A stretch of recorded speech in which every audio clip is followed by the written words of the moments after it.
Sound ambience, bitter winter wind. A hollow silence.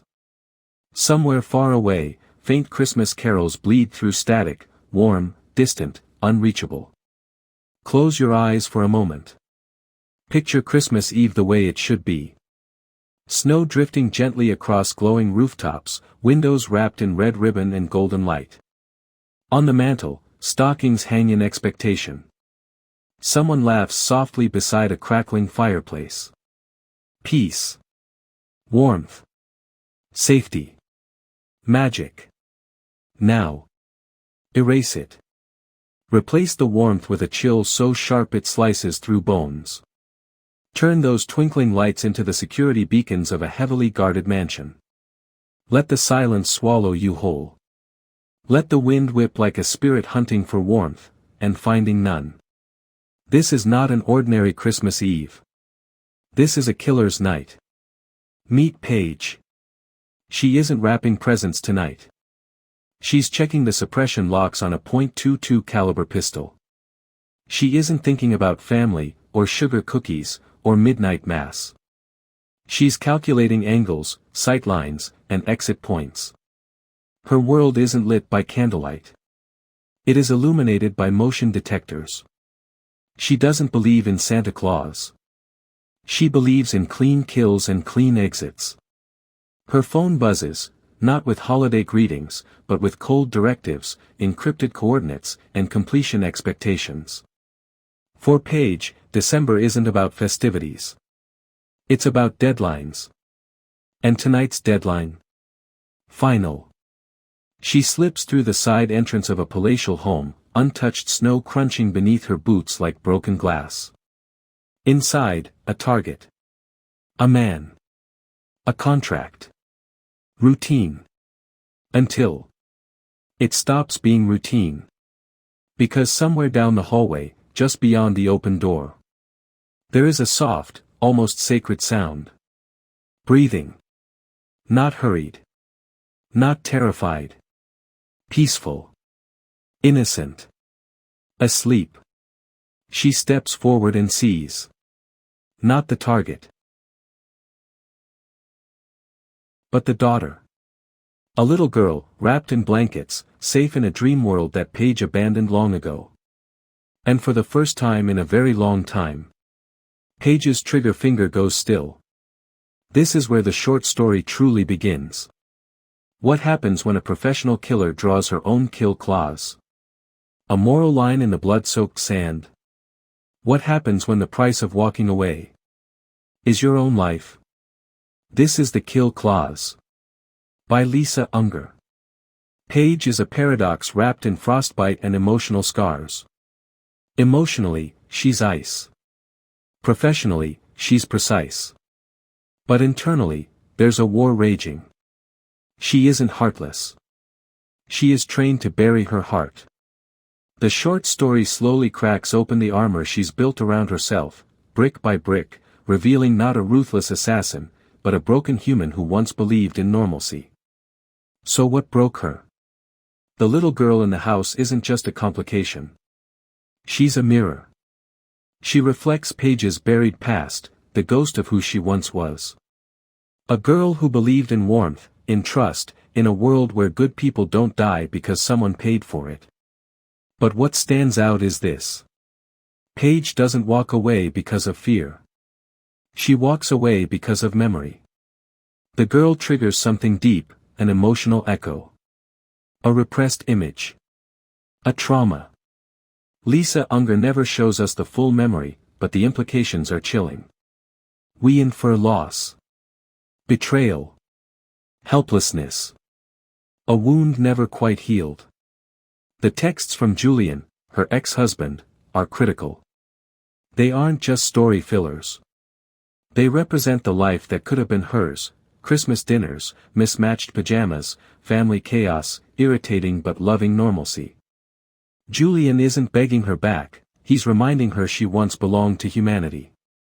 But Paige doesn't think she deserves it anymore. Which is why walking away from the contract isn't just dangerous. It's revolutionary. In her world, failure is not forgiven. Moral hesitation is fatal. And empathy?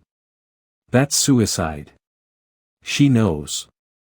If the organization finds out she aborted the assignment, it won't be the target who dies. It will be her. Yet she chooses humanity over survival. And that is the crux of her character. Paige doesn't have a conscience because she is weak. She has a conscience because she is still human. Once a ghost. Now, maybe, just maybe, alive again. Night 1, The Retreat. Night 1 unfolds like a blade being drawn from its sheath, slow, cold, deadly. Paige enters the house. Everything is methodical. Mechanical. The texts from Julian flash like unwanted Christmas lights. Her contractors send ominous reminders, time is melting. But then, the daughter. She retreats. But retreat is worse than failure. It signals hesitation. Conscience. Risk. She drives away, but Unger cleverly doesn't give us relief. Instead, silence follows her like a predator. She isn't free. Because killers like Paige don't get second chances. Night 2, The Return, Christmas Eve. Why does Paige return? To finish the job? To eliminate a loose end? Or, to protect it? Unger keeps that question suspended like mist in freezing air. But here's the narrative twist. She expects the target. She expects the girl. She doesn't expect someone else. This mysterious presence. Not just a complication. It is a specter from her past. A figure linked to her trauma, to her training, to the origin of why she became this way. It might be a handler. Or a former partner. Or worse, a mirror version of herself, still loyal to the organization. Someone who never developed a kill clause. The confrontation is not loud. Not cinematic in the Hollywood sense. It is quiet. Frozen. Psychological. More terrifying because of what is not said. This is where Unger's brilliance shines. She doesn't use gunfire. She uses silence. The real climax isn't the threat to her life. It is a threat to her humanity. The Advent Clock. The story unfolds like an Advent calendar of dread. Each day, the stakes increase. Each hour, her odds of survival shrink. Each breath is borrowed time. Christmas Eve isn't joyous, it's the deadline. A countdown not to gifts, but to execution. Ghosts. They're everywhere in this story. But not the sheet-covered, rattling chain sort. These ghosts are psychological. Trauma. Memory. Loss. Guilt. They don't haunt rooms. They haunt choices. Unger blurs the line between real enemies and internal demons. Some ghosts aim to kill her. Some ghosts, like the little girl, try to save her. Conscience versus contract is the central battle. In Paige's profession, morality is not just inconvenient. It's lethal. Walking away from the contract is her first act of humanity. But it's also her death sentence. So is this story about survival? Not really. It's about redemption. Not the melodramatic kind. But the quietly devastating kind. Lisa Unger's atmosphere mastery. The imagery is magnetic. The silence of the house is louder than any gunshot. The snow doesn't fall, it suffocates. The blizzard doesn't hide her. It buries her. Christmas becomes a paradox. A season of warmth used to frame the coldest kind of darkness. Why does this work best as a short story? Because Paige's entire transformation happens in flashes. Quick breaths. Split-second decisions. A long novel would allow her to think. A short story forces her to act. In the kill clause. Lisa Unger crafts a razor-sharp, emotionally complex thriller wrapped in tinsel and frost. It is haunting, intimate, morally provocative, and unforgettable. It asks a question that most thrillers ignore. What happens when a killer suddenly remembers she has a soul? Unger's mastery lies in her restraint. No excessive action. No loud heroics. Just a brilliant, quiet, suffocating. Final rating, 4.7/5.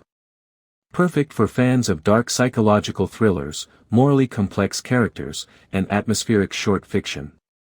Paige didn't just fight for survival. She fought for her soul. Now, I leave you with this question. If you were Paige, what line would you never cross? What would be your kill clause? Let me know in the comments below. If you enjoyed this deep dive, subscribe for more cinematic, ethical, and emotionally intense book breakdowns. Explore more thrillers by Lisa Unger. And remember, sometimes the most dangerous enemies are the ones inside us.